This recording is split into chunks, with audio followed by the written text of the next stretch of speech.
ساکنان دهه به نام حسن قربانوف جماعت دهات توگرک ناحیه بوسه با دعوت جماعت دهات برای مستحکم نمودن ساحل دریای یاغسو به حشر عمومی برآمدند.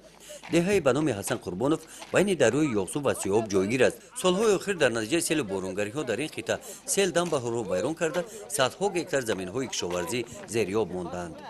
همین در جایی که حاضر ایستادگیم در همین لای سنگو ایستادگیم چخلی کنیم سنگو و میبینیم کمازو اوجا بر کرده ایستان در همین مساحت در همین جا 24 گکتار زمین بود. از همین 24 گکتار زمین حاضر همگی 6 گکتار زمینش باقی مانده است خلاص. همین 6 گکتار هم در حالت فوق‌العاده در حالت خطرناک است که هر یک لحظه او بلند شود حاضر بالاتر اگر بریم یک کیلومتر استر بریم او همین کنده آورده است. دیگر ای دخلو همین میگه که از همین جایی که زمینو بودن او در مسافت 500 تا 600 متر سینی ایسون اومده زمین کندوار سینی قشلوق اومده شده ای دیگر خیلی دیگر در همین قشلوق دیگر نیست. حقیقت ما شکرانه میکنیم که همین ما شکرانه میکنیم که تلفات‌های جانی در همین سالو نشید نه که تلفات‌های اقتصادی به حد ضرر کلان رسوند. ما با زمین زنده ایم. خلق با زمین زنده است. زمینی که کم بردین نگاه کنید با کدوم حالت گرفتار شدگی است. استر برین اگر بینه با حالتی که زمین خود همه روش او با خود همه قشلوق رفته ایستاده است. اگر او یک مساحت 3-4 متر در ماه مارس یا اپریل بلند شود عجب نباشد که بروی زمین با قشلوق نزدیک شود که همون قشلوق هم با مسافت همه یک کیلومتر ماندگی هست یا نیست مسافت 700-800 متر با قشلوق نزدیک است. یعنی اینجا یک قشلوق دیگر در جا بگم میگم با این خفنوک است که همین ببینیم قوچویی که زدیم در همین مهنت با همون تشابوس خلق گفتیم همین نزدیکتر ماندگی همین یک 30-40 متر با قشلوق قدر اومدن ماندگی است.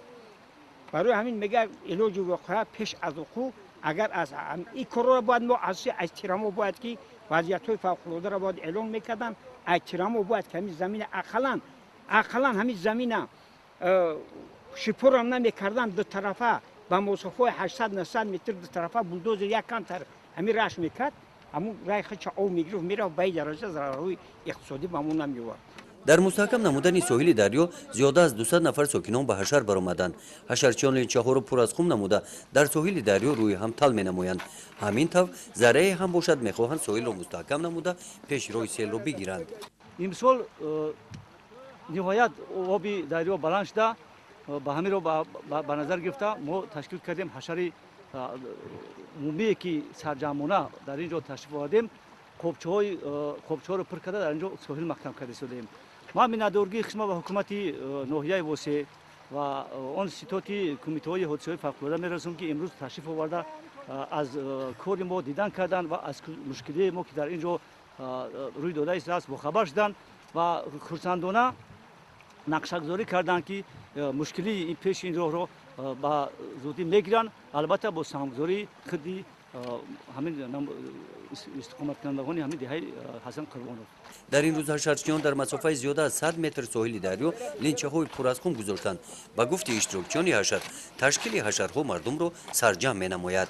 با تکلیف وکیلان همین قشلوق با یاردن همین قشلوق اومدیم از خانه خوبچه آوردیم.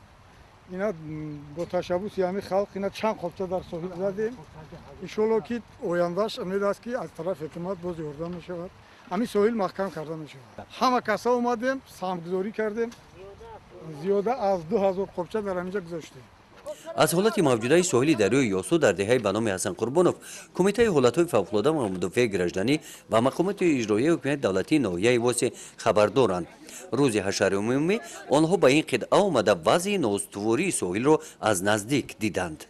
در جماعت دهاتی توگرک سر کرده از دهه لرخوبی یعنی که امروز دهه حسن قربان تا دهه شویکه جماعت توگرک مسافه 5700 متر از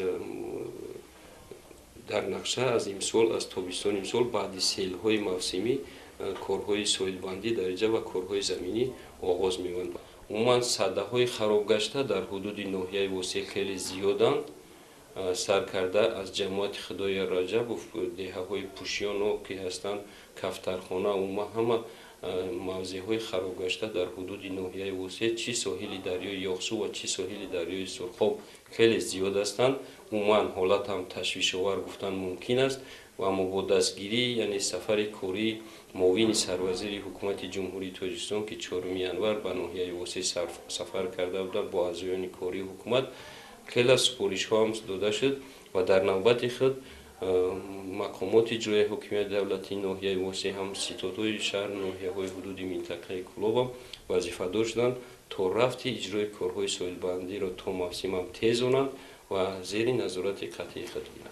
در جماعت دهات توگرک در این روز با دعوت جماعت دهات در دهه شابیکه، دهه نوبهار، دهه توگرک برای تازه نمودن موضع های سیلگذر زیاده از 1000 نفر ساکنان به حشر عمومی برآمده در پیشگیری آفت‌های طبیعی سهم خود را گذاشتند. گزارش خواجه نظریف خدای نظر ظهوروف از ناحیه واسه برای برنامه اطلاعاتی تحلیلی جنبست یافته.